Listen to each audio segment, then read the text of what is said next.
Hi everyone. My name's Len Nicholas. I'm a industrial designer slash concept artist, I guess you could say. Hector Sylvia contacted me on behalf of Advanced Design Sketching.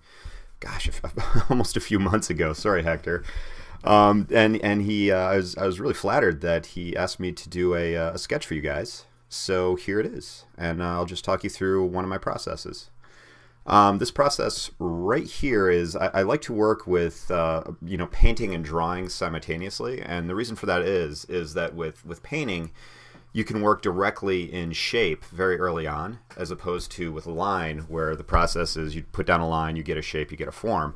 Whereas with painting you almost immediately get a form when you apply your stroke or whatever. So here's just an example of me working on a helmet. If you go back a little bit, I started with a 3D model. I like using 3D models just to kind of give a sense of perspective early on. There's nothing wrong with it. Sort of the sort of the bump and grind of art using 3D models as underlays, but it's all good. So then I kind of draw and I paint over it, and I kind of initially, the first thing you see as a person is silhouette. So I like to start with silhouette as the initial shape to kind of explore the form. And if you get a solid silhouette and something that's appealing and provocative and whatever, then you can go in and kind of add detail and so on. But if your silhouette's no good, chances are you're going to struggle considerably with your design going forward. So I really like to start with silhouette. And then I like to lay in kind of dark areas like through holes, and we'll explore that a little bit more later into this demo. But I like to kind of define the parting lines and kind of through holes, where vents are, or cutaways, or places where part breaks are sort of far away from each other. And I like to define those and kind of, it's almost like in figure drawing, where I don't know if any of you study figure drawing at all, but on the human body, there's these standard landmarks that are fairly consistent throughout all bodies. For instance, the lower part of your rib cage, the front area of your hips, and your shoulder blades, and so on. Those are fairly visible and consistent on the human body. So if you use them as landmarks, it makes figure drawing much easier.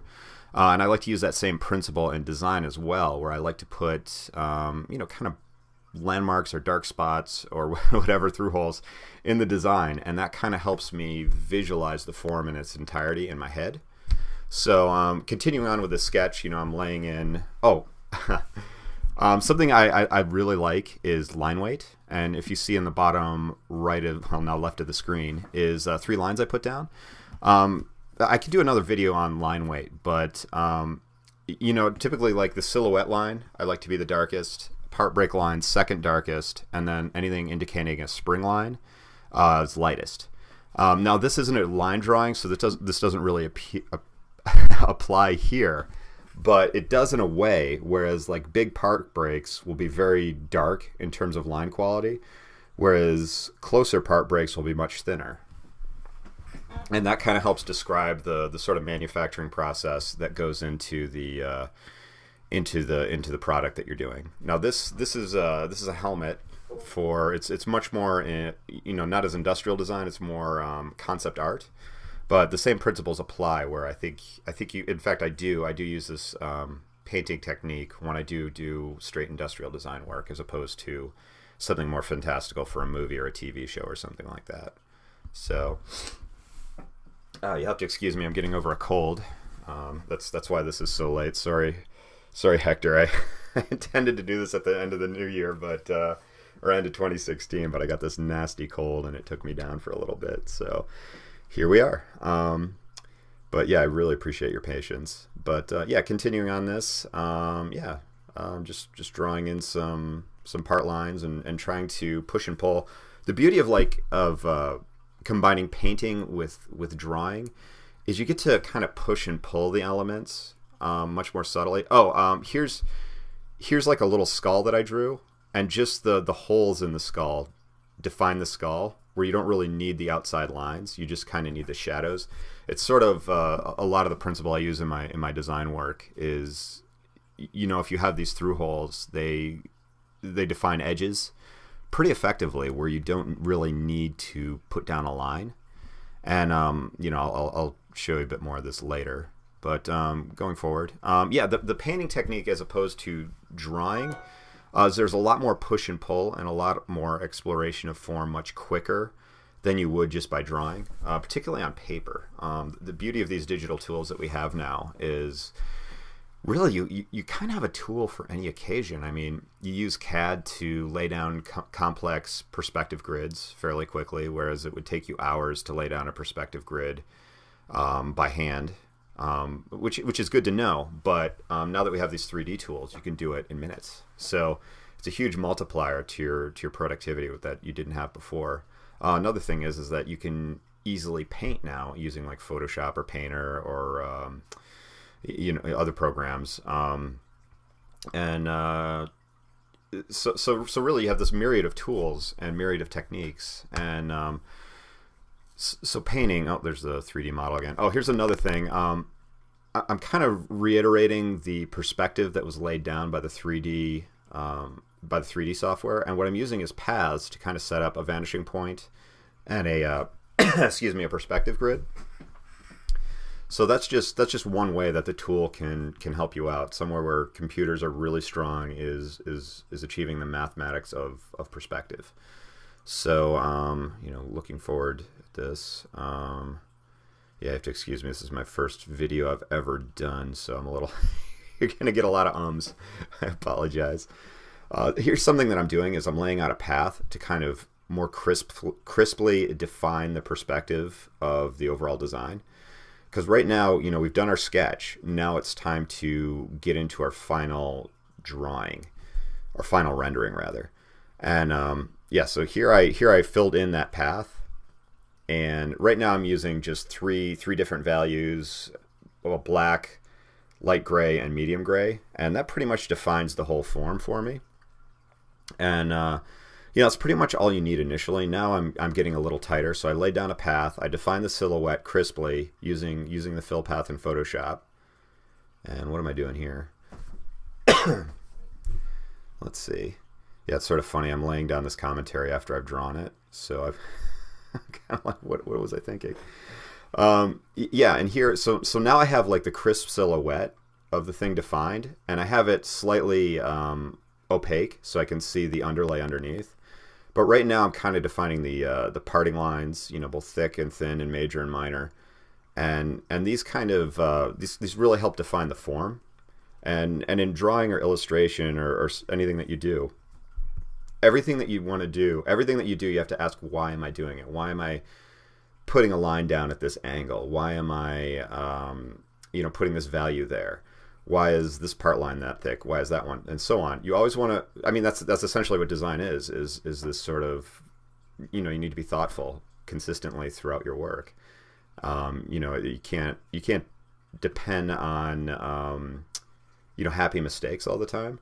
You really need to, you know, have a process, and of course build on the process, but have a process and a reason why you're doing what you're doing. So right now I'm putting down lines, and each one of these lines I'm trying to define the overall shape of this helmet, and that's just one tool to help me communicate to the audience, whoever they may be, of what this thing is or isn't.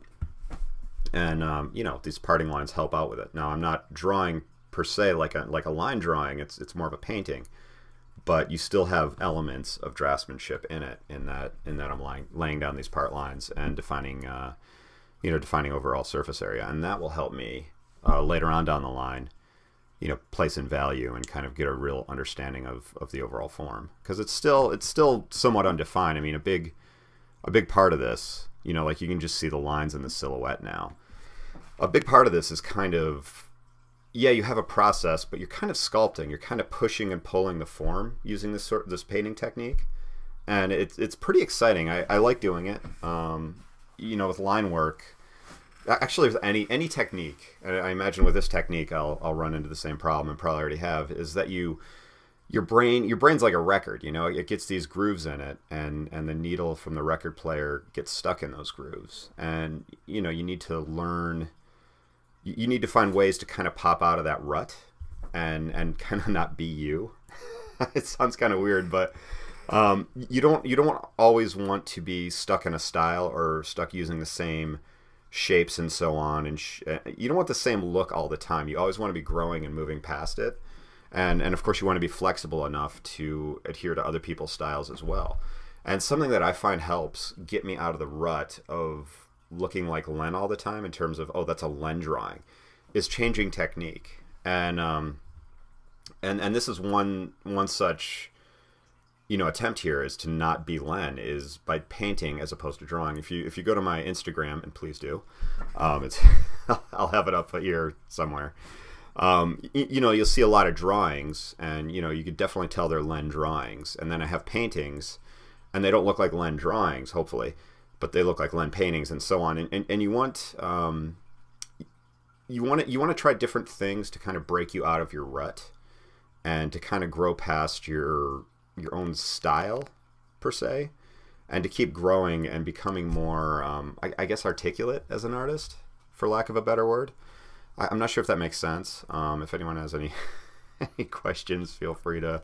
I think this is going on Facebook, so you can Facebook me or just put it in the comments section. I'll try to answer that the best I can, because I don't think I explained that as best as it could be.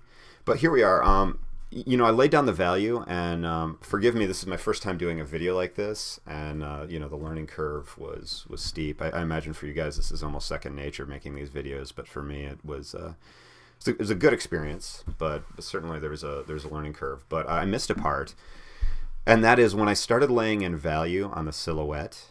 A pretty universal rule is lay down your big values first, and then work to smaller values. As human beings, we're very much inclined to want to go to detail. Our eyes focus on detail, and if our eyes focus on detail, that's a pretty strong indicator that our minds do the same. So it's something that you really have to fight, because intuitively you want to go into tight detail initially, but you want to fight that, and honestly you want to do the big parts first, the big volumes, the big shapes first, and then incrementally go into detail as you move forward. So yeah, right here I'm kind of almost past the big value stage, and you can see this thing's kind of taking shape. It's sort of funny, like watching this, going back and watching this, you see all these things that you definitely like to not do, given another chance. But here we are, so we'll move forward. But I'll talk about some of the things that bug me about this rendering, and some of the things that I could have done better. Right now I'm taking a self-taught class through Schoolism, and if you guys don't know what Schoolism is, look it up. It's Bobby Chu's company. It's phenomenal. I take a couple classes with them a year. I took a class with Scott Robertson through them, which was phenomenal. I'll plug another person. Scott has 2 books out. One called Drawing, or How to Draw and How to Render. I have them right here next to me in the studio, and you should have them. I won't even say I recommend these books. I'm going to say you should have them. It's a dense book, a lot of information, but man, it's all golden. I wish I was in. I'm presuming a lot of you guys are students, and I wish I had the opportunity to have these books when I was learning as a designer. But they're phenomenal. I can't recommend them enough. But going back to what I started saying, through Schoolism, I'm taking Sam Nielsen. I'm taking his I think it's a lighting class.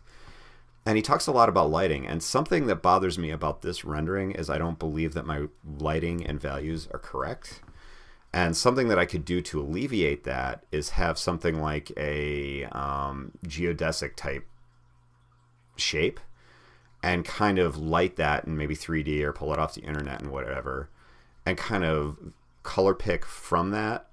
So where you see an angle, like if you have a 30-degree angle on here that faces 20 degrees, like a clockwise or something, and you have 2 of them, they're going to be the same value, most likely.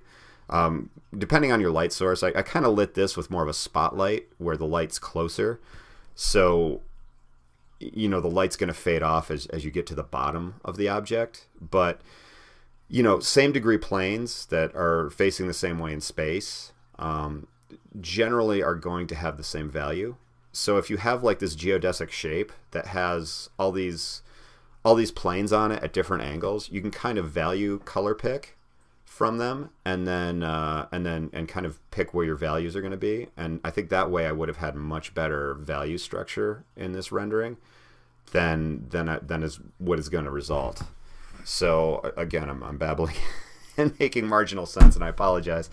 But yeah, look into Schoolism and definitely Sam Nielsen's class, because he talks about that in lighting, and I'm almost tempted to do another one of these to try out that technique. But anyway, as you know, I'm past the what do you call it, the stage of putting down large values now. So I'm getting more into probably mid value, maybe even getting closer to more detailed value. I'm putting in like these Neil Blomkamp style surface chamfers and so on, and I'm kind of really exploring the surface treatment, and that's something that a problem I see with particularly younger designers is they don't have a strong sense of surface treatment and surface aesthetic, bevels and fades and chamfers and all that stuff.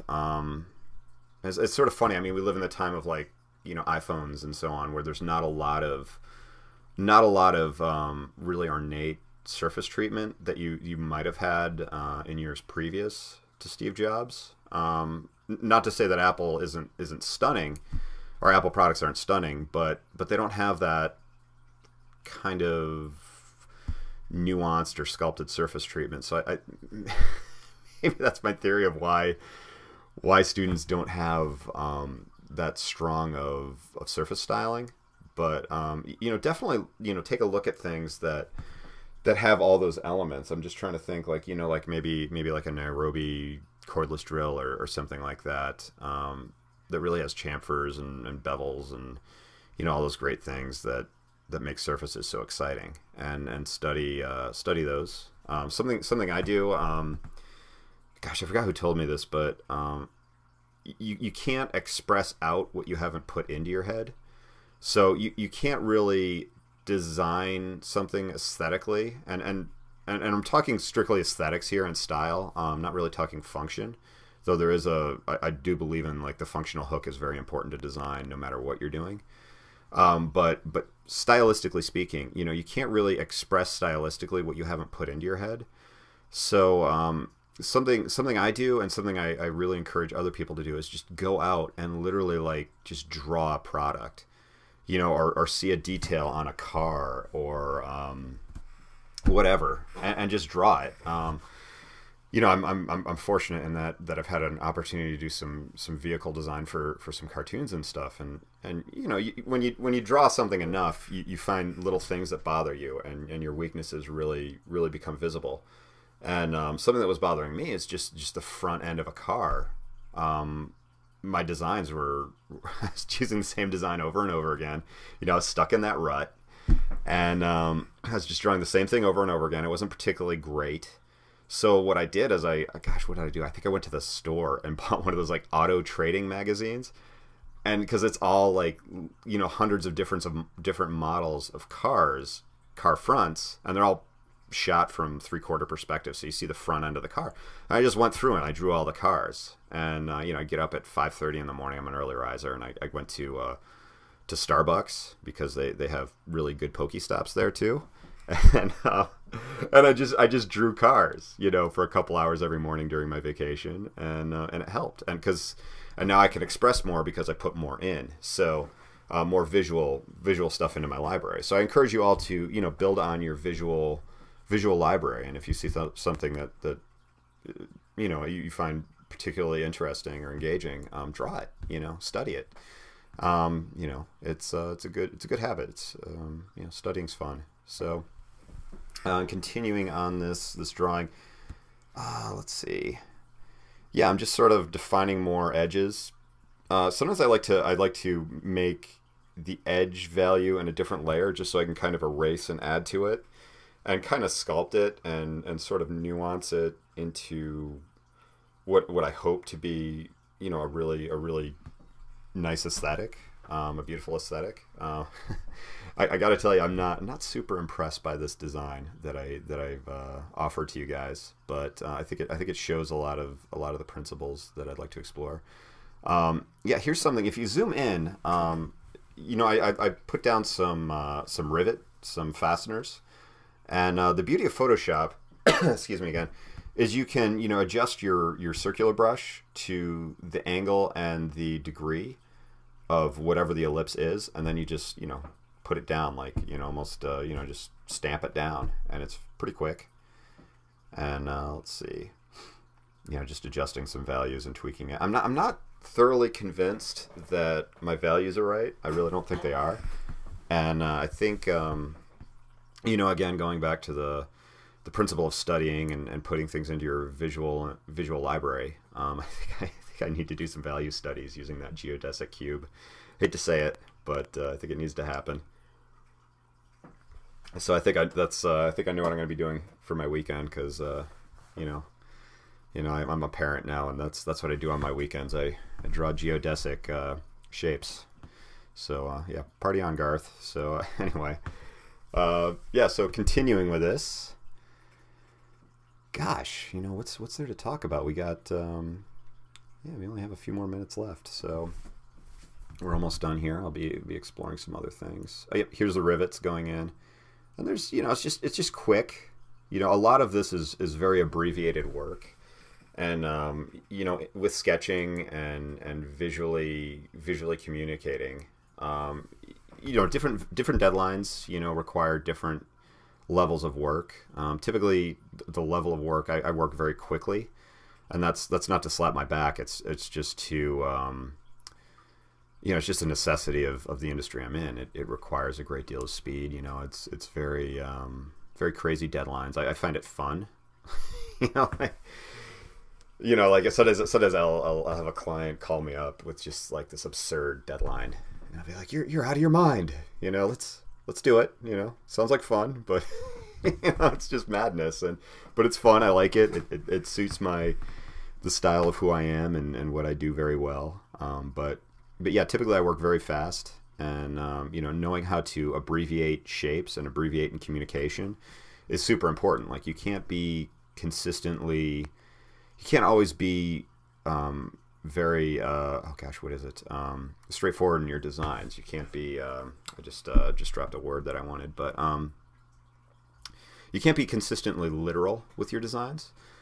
Sometimes some information is more important than others, and you want to focus your information, or you want to focus your time on the information that's more important, and then as you move along and as you have more time, you add more information to other areas. But certainly you want to have your focus, and I'll be demonstrating that here a little bit later, when I draw the torso that goes below the helmet.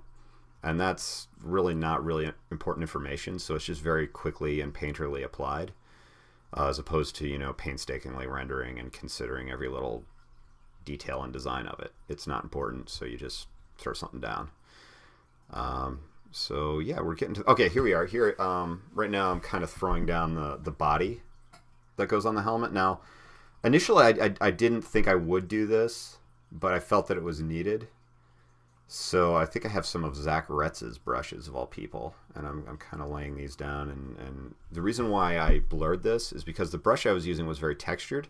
Your eye goes toward texture very quickly. It's there's a hierarchy. In fact, in one of Scott Robertson's books, he talks about this. I think it's called proximity-based styling. But essentially, what it is neurologically, you see with your brain. Your eye is sort of takes in the raw information, but your brain processes it. And the way your brain processes information is it goes toward high contrast, silhouette, and texture.